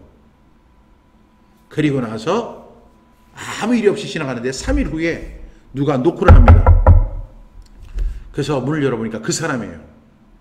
3일 전에 내가 술에 잔뜩 취해서 잠을 자고 있는데 누가 내 귀에다가 예수 안 믿으면 지옥 간다 그 얘기를 하는 바람에 내가 그 얘기가 귀에서 떠나질 않는다고. 그래서 나 예수 믿고 구원받기 위해서 왔다는 거예요. D.L. 무디가 항상 이야기해요. 나의 마음이 불붙는 것 같다. 나의 마음이 불붙는 것 같다. 여러분 구원받고 복음을 깨달은 사람들 나의 마음이 불붙는 것 같아요. 골수에 사무치는 거예요. 제가 이제 다음 시간부터 이제 우리가 수직적 신앙계승에 대해서 얘기할 때는 제가 조용조용히 얘기할게요. 근데 오늘은 제가 열내면서 얘기하는 거예요. 왜냐하면 듣든지 아니 듣든지 제가 해야 할 것은 뭐냐면 강력하게 이 말씀을 증거해야 되니까. 그래야 좀 진실성이 있어 보이지 않나요? 제가 혼신을 다해서 해요. 그 다음에 복음의 능력이 무엇인지 우리 한번 살펴보겠습니다. 우리 함께 선포합니다. 시작. 로마서 1장 16절부터 17절 말씀. 내가 복음을 부끄러워하지 아니하노니 이 복음은 모든 믿는 자들에게 구원을 주시는 하나님의 능력이 됨이라. 먼저는 유대인에게요 그리고 헬라인에게로다. 복음에는 하나님의 의가 나타나서 믿음으로 믿음에 이르게 하나니 기록된 바 오직 의인은 믿음으로 말미암아 살리라 함과 같으니라. 로마서 1장 16절부터 17절 말씀. 아멘 아멘.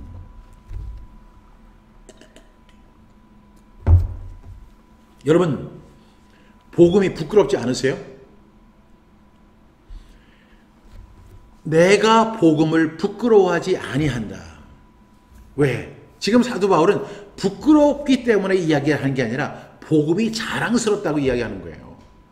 내가 복음을 자랑스러워하는 것은 이 복음이 모든 믿는 자들에게 무엇을 주시죠?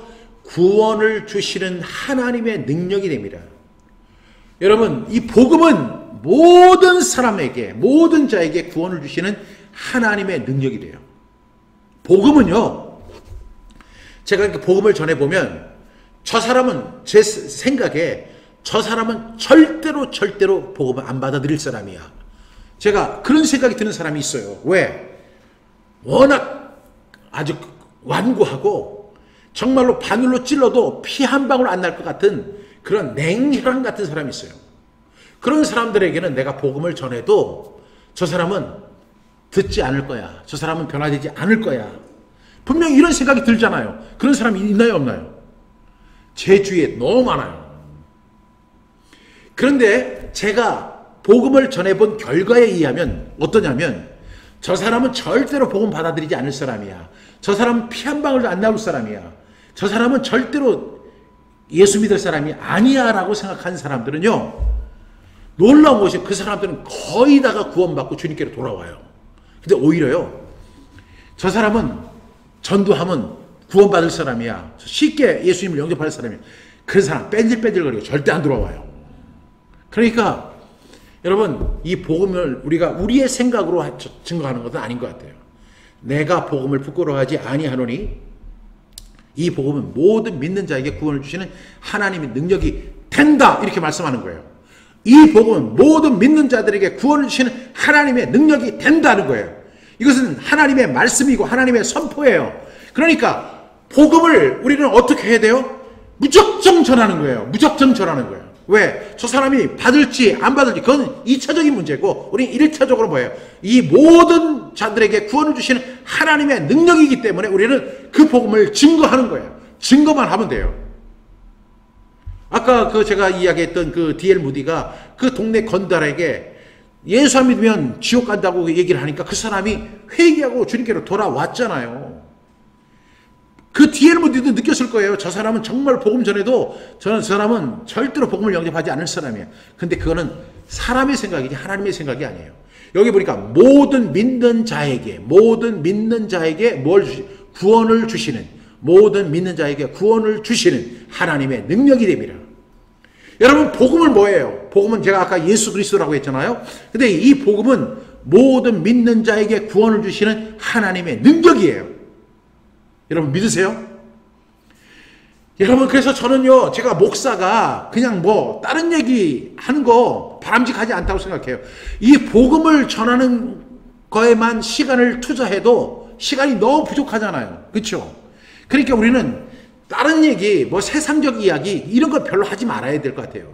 그냥 우리는 복음만 전하는 거예요. 아, 저 사람 아까도 제가 말씀드렸지만 100명의 교인이 있어요. 이 100명의 교인 가운데 정말로 다 이 사람들이 구원받은 사람인가? 지난주에 말씀해 보면 이런 말씀이 있죠. 어느 사람이 양 100마리가 있는데 그 중에 하나를 잃으면 99명은 구원받았어요. 근데 한 명이 구원 못 받았어요. 그러면 모든 포커스는 이 사람한테 가야 되는 거예요. 우리가 교회 밖에 있는 사람에게도 복음을 전해야 되지만 교회 안에 있는 사람에게도 복음을 전해야 되고, 우리가 세계 땅끝까지 이르러 복음의 증인이 되어야 되지만 내 자녀에게 복음을 증거하는 것도 굉장히 중요한 거예요. 아니, 그것이 더 중요하죠. 복음에는 하나님의 의가 나타나요. 그러니까 보세요. 복음은 모든 믿는 자에게 구원을 주신 하나님의 능력이 됨이래요. 이제 하나님이 그 복음에 대한 설명이에요. 복음은 모든 믿는 자들에게 구원을 주시는 하나님의 능력이다. 이렇게 이야기한 다음에 이 복음이 어떻게 작동이 되는지를 17절은 설명해요. 복음에는 하나님의 의가 나타나는 거예요. 여러분, 이 복음을 전하면, 저는 그냥 단순하게 복음을 전했잖아요. 근데 복음을 딱 전하는 순간에 하나님의 의가 나타나요. 그래서 그 의가 믿음으로 믿음에 이르게 해요. 근데 여기서 앞에 믿음은 구원받지 못한 믿음이고 뒤에 믿음은 구원받은 믿음이에요. 구원받는 믿음이에요. 그래서 잘못된 믿음이 온전한 믿음으로 가게 하는 거예요. 그래서 오직 의는 믿음으로 말미암아 살리라 함과 같다. 여러분, 우리가 복음을 전하면 뭐가 나타난다고요? 하나님의 의가 나타나요. 하나님의 의.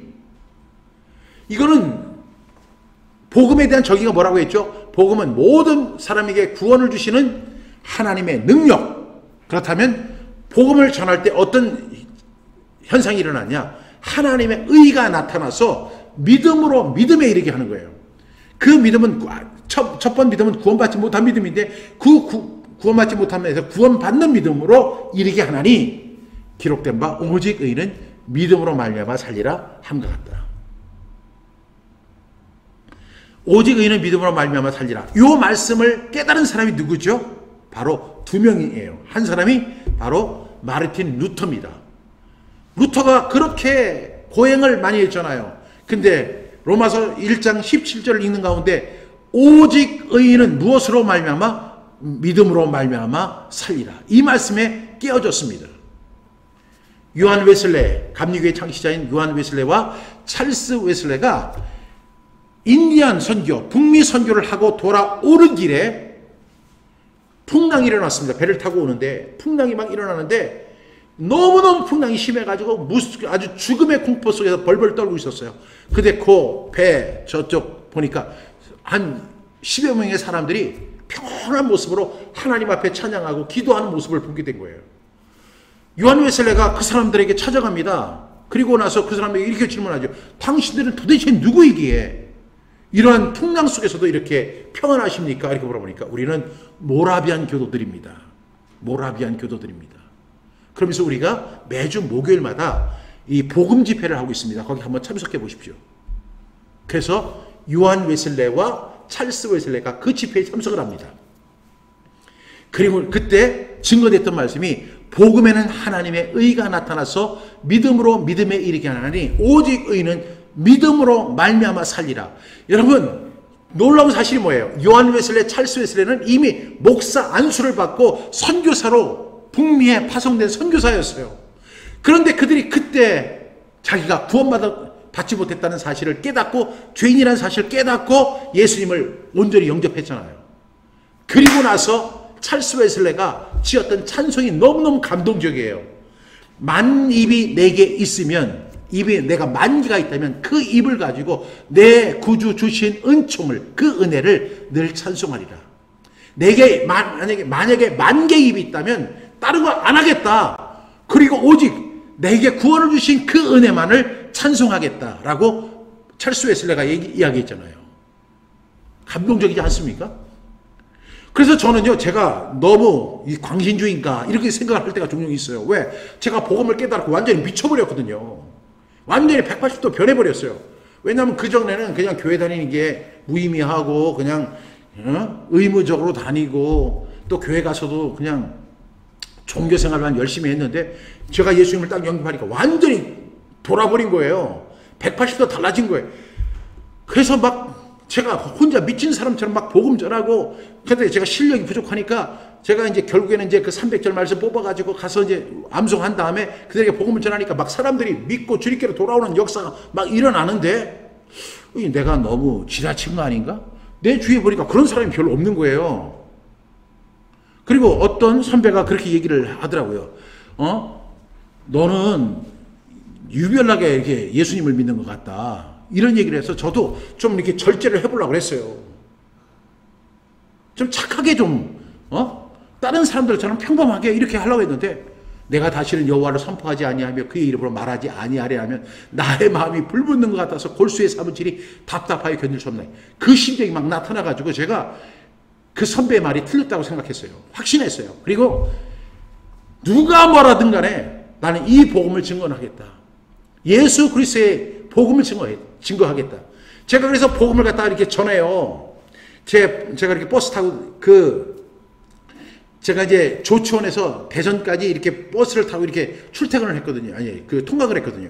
근데 1시간 30분 정도 가요.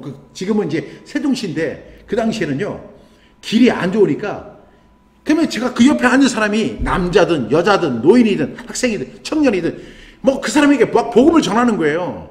그러면 사람들이 이제 통학 시간에 그냥 뭐 예수님 증거하니까 이 사람들이 싫어하거든요. 그래가지고 제가 이렇게 딱 앉으면 그 많은 버스가 항상 제 자리는 비어 있는 거예요. 왜냐하면 제가 유별나니까. 하루는 스님을 만났잖아요. 스님. 그 스님한테 제가 그래서 스님, 도를 터득하셨습니까? 제가 이렇게 물어봤어요. 그랬더니 스님이 그 스님은 나이가 이렇게 좀 있으신 분인데 그 젊은 놈이 와서 시비 거는 거라고 생각을 해가지고 도는 그렇게 쉽게 깨닫는 것이 아니요. 이렇게 얘기를 하는 거예요. 그래서 제가 그랬죠. 스님 잘못 알고 계십니다. 예수님이 요한복음 14장 6절에서 내가 곧 길이요 진리요 생명이다. 거기서 길이 뭡니까? 도자 아닙니까? 도. 이 도, 당신이 이 도를 찾기 위해서 지금까지 고생하는 거 아닙니까? 다른 이로서는 구원을 받을 수 없습니다. 예수님이 내가 곧 길이라고 했습니다. 예수님이 도입니다. 그랬더니 스님이 저하고 얘기를 해봤자 이렇게 효과가 아니까 그냥 버스에서 내리더라고요. 그래서 제가 이제 그 스님한테 또 복음을 전하고 싶은데 이 스님을 만날 수가 없는 거예요. 하루는 제가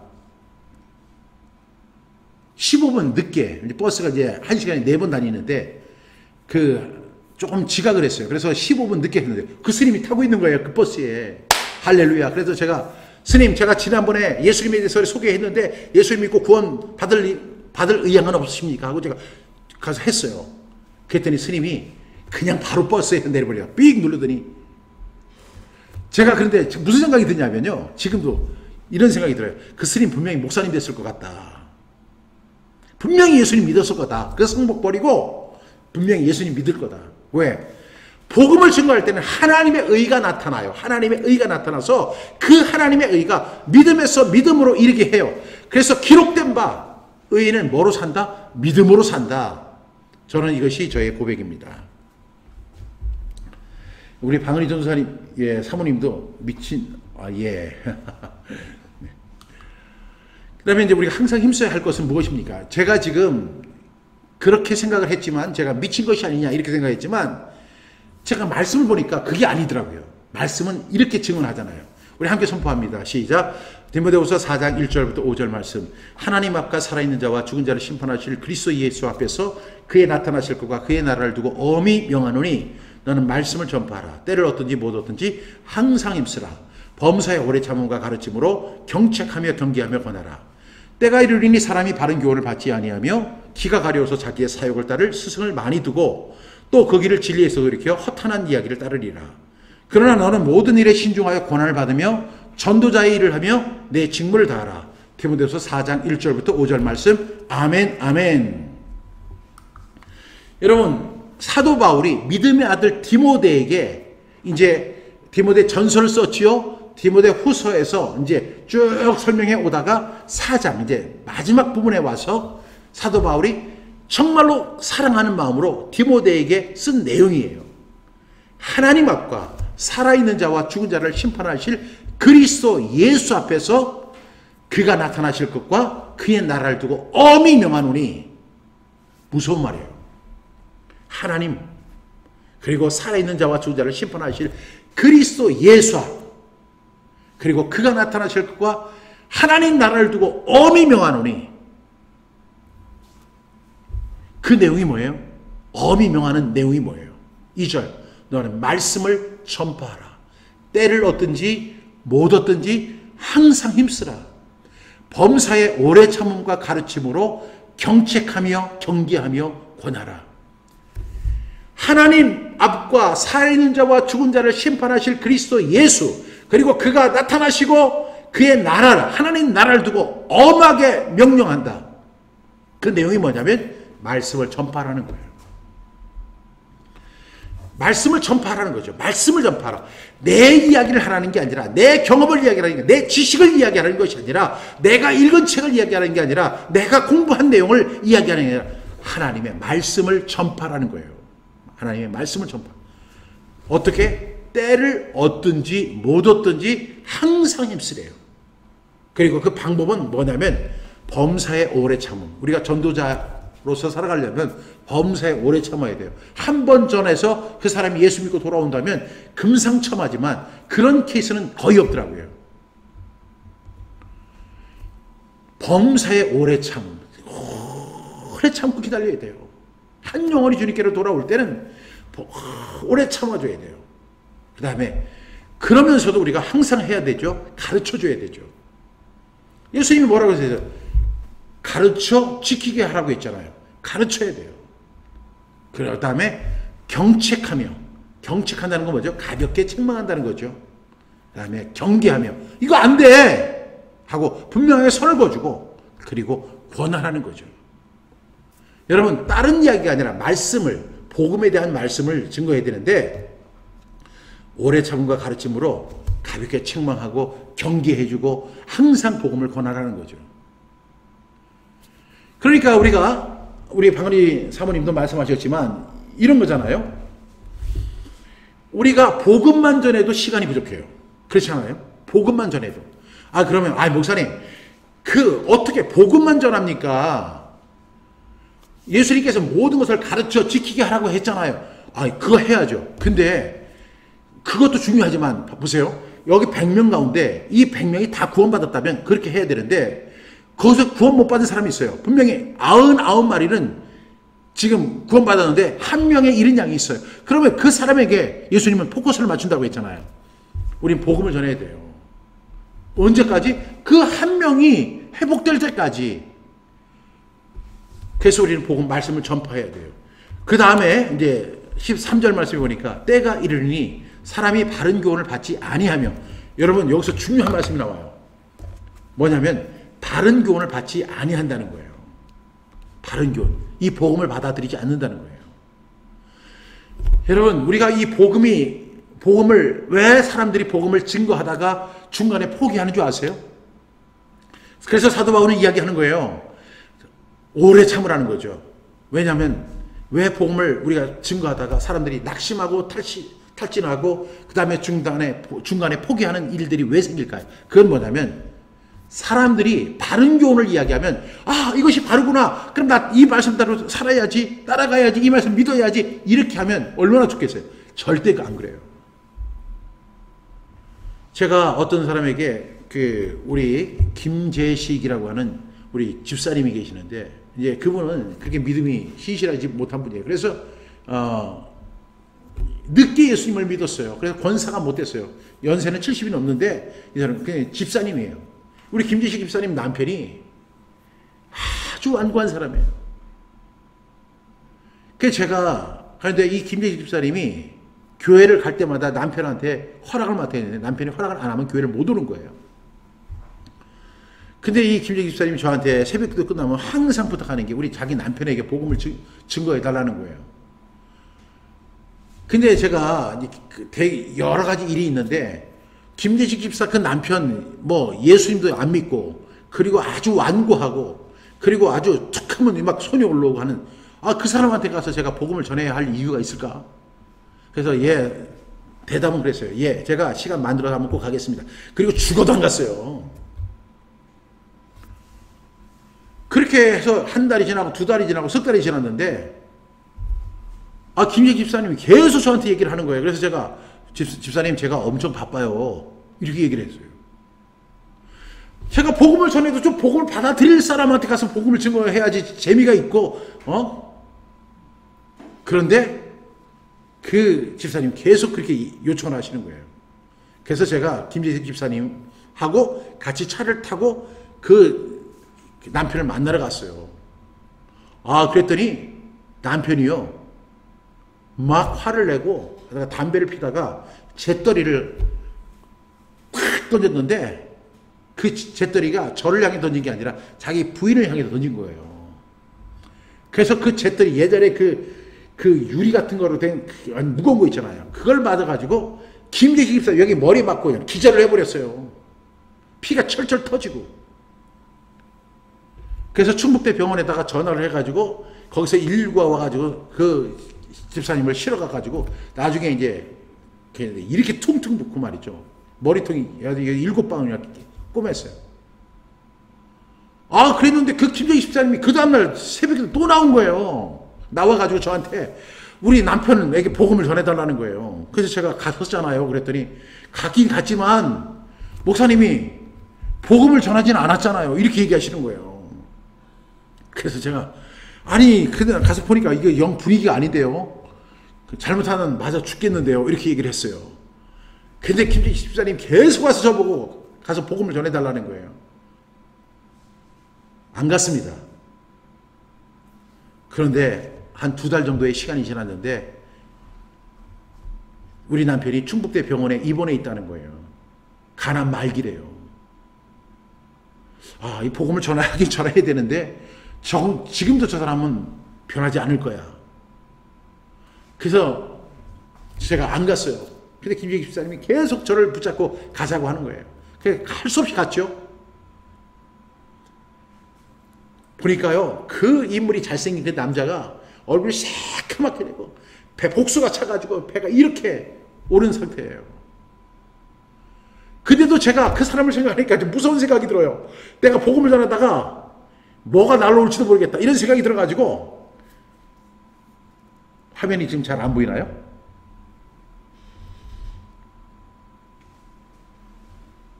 그래서 제가 그렇지만 이 사람이 얼마나 살지 모르니까 복음을 전하게 주님 저에게 용기를 주십시오. 그래서 가서 그분에게 복음을 전했어요. 그분이 제 두 손을 잡고요. 너무 울면서 복음을 받아들이는 거예요.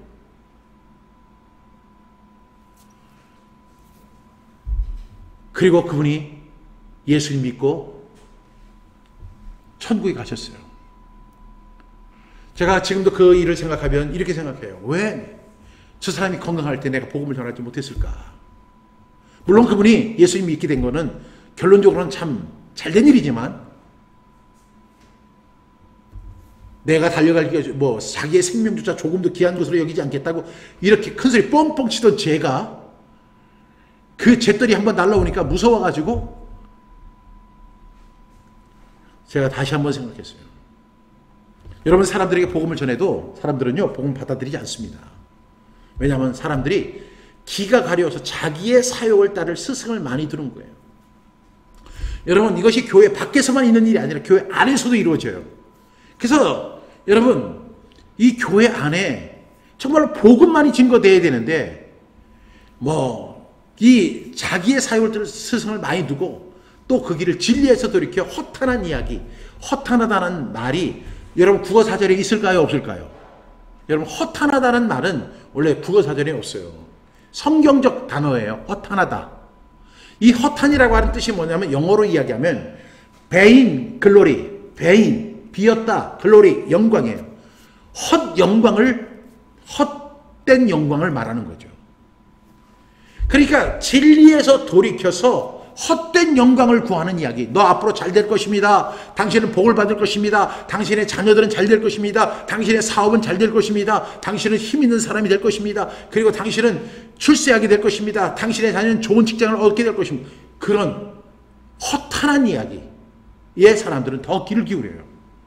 복음을 환영해야 되는데 허탄한 이야기에 사람들이 더 귀를 기울여요. 때가 이르리니, 그런 때가 말세지말이 되면 더 심해요. 그러나 5절 말씀에 보니, 그러나 그럼에도 불구하고 우리가 해야 할 일은 뭐죠? 모든 일에 신중하며 그 다음에 두 번째는요, 고난을 받으며. 여러분, 복음을 위해서 고난을 받으십시오. 우리가 복음을 증거할 때 왜 우리가 복음의 효과를 얻지 못하냐면 고난을 받지 않으려고 하기 때문에 그래요. 고난을 받으며, 그 다음에 전도자의 일을 하며 내 직무를 다하라. 여러분, 사도 바울이 믿음의 아들 디모데에게 지금 아버지가 아들에게 하는 이야기가 아니라 하나님 앞과 살아있는 자와 죽은 자를 심판하실 그리스도 예수의 이름으로, 그리고 그가 나타나실 것과 그의 나라를 두고 엄히 명하는 거예요. 지금 어떤 사사로운 이야기가 아니라 하나님 앞과 살아있는 자와 죽은 자를 심판하실 그리스도 예수의 이름 앞으로, 그리고 그가 나타나실까 그의 하나님 나라를 두고 엄히 명하는 내용의 핵심이 그거예요. 말씀을 전파하라는 거예요. 때를 얻든지 못 얻든지 항상 힘쓰라. 범사의 오래 참음과 가르침으로 경책하며 경계하며 권하라는 거죠. 분명히 때가 이르니 사람이 바른 교훈 받지 아니한다. 복음 받지 아니한다. 그걸 명심해라. 또 기가 가려워서 자기의 사역을 따를 스승을 많이 두고 진리에서도 이렇게 허탄한 이야기, 헛된 영광만을 추구하는 그런 이야기에 귀를 기울이는 사람들이 질비하게 될 것이다. 심지어 교회 안에도 그렇다. 그럼에도 불구하고, 그러나 너는 모든 일에 신중하여 고난을 받으며 전도자 일을 하며 내 직무를 다하라. 제가 오늘 여러분을 초청할 때 그런 이야기를 했잖아요. 생명이 귀한 것, 생명보다 더 귀한, 아니 이 복음을 위해서 죽고 싶다라고 하는 이야기가 나올 정도로 그런 각오가 있어야만 우리는 복음을 증거할 수 있다는 거죠. 고난을 받아야 돼요. 전도자 일을 하며 내 직무를 다하라는 것입니다. 얼마나 어려운 일이에요. 여러분, 복음을 깨달은 사람들은 제 이야기가 무슨 이야기인지 공감하실 거예요. 제가 지금 사사로운 이야기를 하는 게 아니라 지금 사도 바울이 디모데에게 하나님의 앞과 살아있는 자와 죽은 자를 심판하실 그리스도 예수 앞에서 그가 나타나실 것과 그의 나라를 두고 엄히 명하는 그 심정을 갖고 저도 이야기해요. 여러분, 복음은요, 환영받지 못해요. 근데 환영받지 못해도 우리가 계속해서 우리가 오늘 2절 말씀과 같이 때를 얻든지 못 얻든지 항상 힘쓰면 그 사람이 언젠가는 복음을 받아들여요. 사람들은 바른 교훈을 받지 아니하고 기가 가려서 자기의 사역을 따를 스승을 많이 두고 또 진리에서 돌이켜서 허탄한 이야기만 추구하고 그런 이야기를 잘하는 목사님들에게 이렇게 많이 가요. 세상에서 출세하는 방법, 그리고 성공하는 방법. 근데 저는 이 말씀이 생각나요. 마태복음 6장 33절, 너희는 먼저 그의 나라와 그의 의를 구하라. 그리하면 이 모든 것을 너희에게 더하시리라. 여러분, 우리가 이 세상에서 먹고 마시고 자고 그 다음에 있어야 할 거 하나님 다 아시잖아요. 우리가 하나님의 나라를 위해서 이 복음을 위해서 살아간다면 하나님께서 분명히 채워주실 것을 믿습니다. 그래서 5절 말씀으로 결론을 내립니다. 모든 일에 신중하며 모든 일에 신중하십시오. 그리고 고난 받으십시오. 무엇을 위해서? 복음을 위해서 고난 받는 거예요. 복음을 위해서.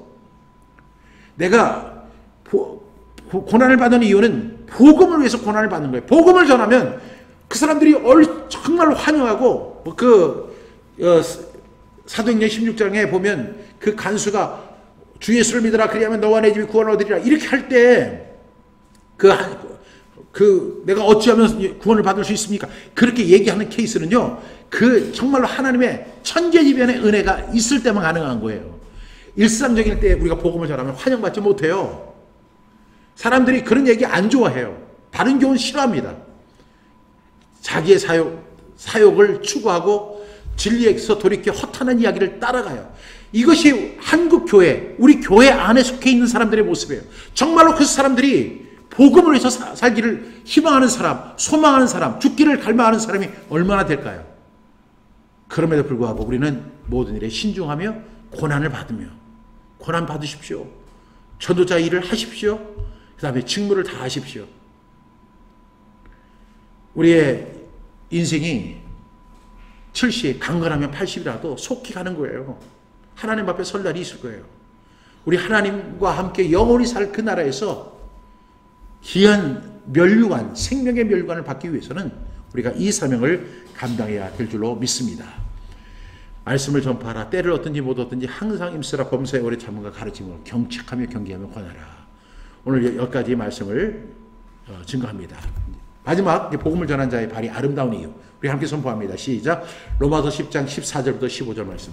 그런즉 그들이 믿지 않은 일을 어찌 부르리요? 듣지도 못하는 일을 어찌 믿으리요? 전파하는 자가 없이 어찌 들으리요?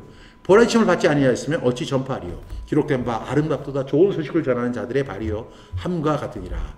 로마서 10장 14절부터 15절 말씀. 아멘, 아멘. 우리가 이제 사도 바울의 디모데후서 4장 1절부터 5절 말씀을 들었는데, 우리가 절망스럽고 힘든 과정이라는 것은 분명하지만, 그럼에도 불구하고 로마서 10장 14절에서 15절은 이렇게 이야기합니다. 그들이 믿지 않은 일을 어찌 부르리고 듣지도 못하는 일을 어찌 믿고 전파하는 자가 없이 어찌 듣겠느냐는 거죠. 그러니까 여러분, 제가 하는 이야기가요, 제가 복음을 증거하면 그 사람이 안 듣는 것 같아도요, 그 복음의 씨가 어디가 숨어 있다니까요. 어디가 들어가 있어요. 복음의 씨가. 복음을 뿌렸습니다. 복음이 자라나네. 그것은 시간이 지난 다음에 어떤 결과론적으로 얘기하는 거지. 복음을 뿌리면 그 사람이 거부하고 안 듣는 것 같고 허탄한 이야기를 따르고, 그리고 바른 교훈을 받지 아니하고 이렇게 하는 것 같지만, 믿지 않은 일을 어찌 부르리요? 듣지도 못한 일을 어찌 믿으리요? 전파하는 자가 없이 어찌 들으리요? 그거 다 들어요. 그 사람들이 귀가 꽉 막혀 있지 않습니다. 그 사람들도 귀가 있어요. 근데 그 사람들도 때가 있어요. 때가.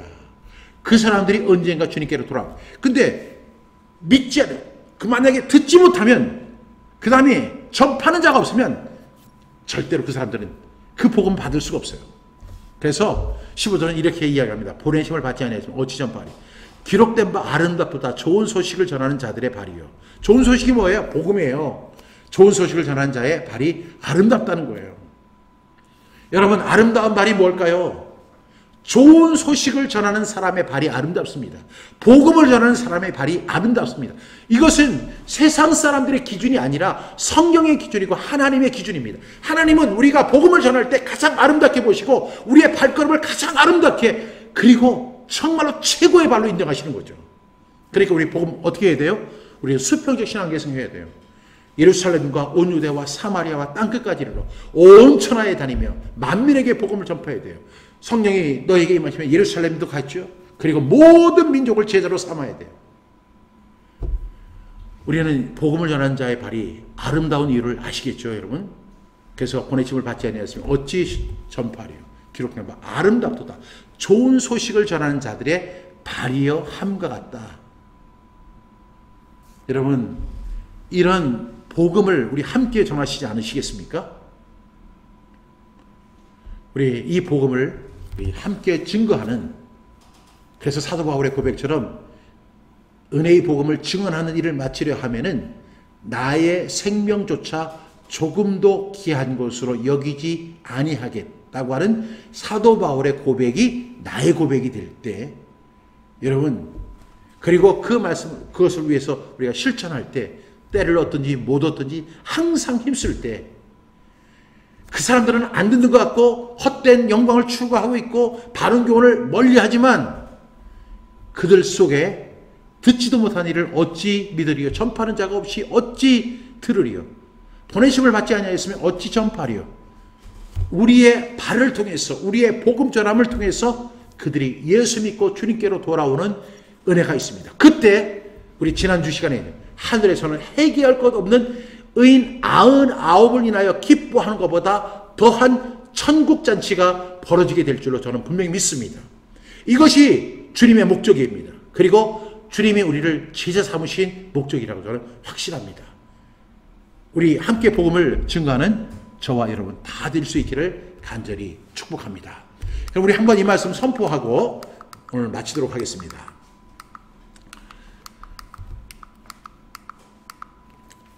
우리에게 주신 지상대 명령은 무엇입니까? 마태복음 28장 19절부터 20절 말씀. 그러므로 너희는 가서 모든 민족을 제자로 삼아 아버지와 아들과 성령의 이름으로 세례를 베풀고 내가 너에게 분부한 모든 것을 가르쳐 지키게 하라. 볼저다 내가 세상 끝날까지 너희와 항상 함께 있으리라 하시니라. 마태복음 28장 19절부터 20절 말씀. 아멘. 우리에게 주신 큰 명령은 무엇입니까? 마가복음 16장 15절부터 16절 말씀. 또 이르시되 너희는 온 천하에 다니며 만민에게 복음을 전파하라. 믿고 세례를 받는 사람은 구원을 얻을 것이요 믿지 않은 사람은 정죄를 받으리라. 마가복음 16장 15절부터 16절 말씀. 아멘 아멘. 전도의 모델이 되신 분은 누구십니까? 마가복음 1장 38절부터 39절 말씀. 이르시되 우리가 다른 가까운 마을로 가자. 거기서도 전도하리니 내가 이를 위하여 왔노라 하시고 이에 온 갈릴리에 다니시며 그들의 여러 회당에서 전도하시고 또 귀신들을 내쫓으시더라. 마가복음 1장 38절부터 39절 말씀. 우리는 누구의 증인이 되어야 합니까? 사도행전 1장 8절 말씀. 오직 성령이 너에게 임하시면 너희가 권능을 받고 예루살렘과 온 유대와 사마리아와 땅끝까지 이르러 내 증인이 되리라 하시니라. 사도행전 1장 8절 말씀. 아멘 아멘. 누구를 따라가야 합니까? 마태복음 4장 19절 말씀. 말씀하시되 나를 따라오라. 내가 너희를 사람을 낚는 어부가 되게 하리라 하시니. 마태복음 4장 19절 말씀. 아멘 아멘. 어떤 자세로 달려가야 합니까? 사도행전 20장 24절 말씀. 내가 달려갈 길과 주 예수께 받은 사명 곧 하나님의 은혜의 복음을 증언하는 일을 마치려 하면은 나의 생명조차 조금도 귀한 것으로 여기지 아니하노라. 사도행전 20장 24절 말씀. 아멘 아멘. 마음이 불붙는 이유는 무엇입니까? 예레미야 20장 9절 말씀. 내가 다치는 여호와를 선포하지 아니하며 그의 이름으로 말하지 아니하리라면 나의 마음이 불붙는 것 같아서 골수에 사무치니 답답하여 견딜 수 없나이다. 예레미야 20장 9절 말씀. 아멘 아멘. 복음의 능력은 무엇입니까? 로마서 1장 16절부터 17절 말씀. 내가 복음을 부끄러워하지 아니하노니 이 복음은 모든 믿는 자들에게 구원을 주시는 하나님의 능력이 됨이라. 먼저는 유대인에게요 그리고 헬라인에게로다. 복음에는 하나님의 의가 나타나서 믿음으로 믿음에 이르게 하나니 기록된 바 오직 의는 믿음으로 말미암아 살리라 함과 같으니라. 로마서 1장 16절부터 17절 말씀. 아멘 아멘. 우리가 항상 힘써야 할 것은 무엇입니까? 디모데후서 4장 1절부터 5절 말씀. 하나님 앞과 살아있는 자와 죽은 자를 심판하실 그리스도 예수 앞에서 그가 나타나실 것과 그의 나라를 두고 엄히 명하노니 너는 말씀을 전파하라. 때를 얻든지 못 얻든지 항상 힘쓰라. 범사의 오래 참음과 가르침으로 경책하며 경계하며 권하라. 때가 이르리니 사람이 바른 교훈을 받지 아니하며 기가 가려워서 자기의 사욕을 따를 스승을 많이 두고 또 그 길을 진리에서 돌이켜 허탄한 이야기를 따르리라. 그러나 너는 모든 일에 신중하여 고난을 받으며 전도자의 일을 하며 내 직무를 다하라. 디모데후서 4장 1절부터 5절 말씀. 아멘 아멘.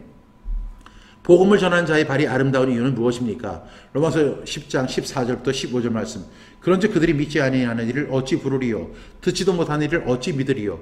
전파하는 자가 없이 어찌 들으리요? 보내심을 받지 아니하였으면 어찌 전파하리요?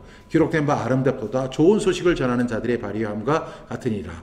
로마서 10장 14절부터 15절 말씀. 아멘 아멘. 대표님 복음 구호 한번 외치고 다음 주 수요일 10시에 다시 뵙겠습니다. 대표님 복음 구호 준비. 아멘. 시작. 내가 구원받아야 하고 내가 헌신해야 하고 내가 신앙계승해야 하고 내가 복을 받아야 한다. 아멘 아멘.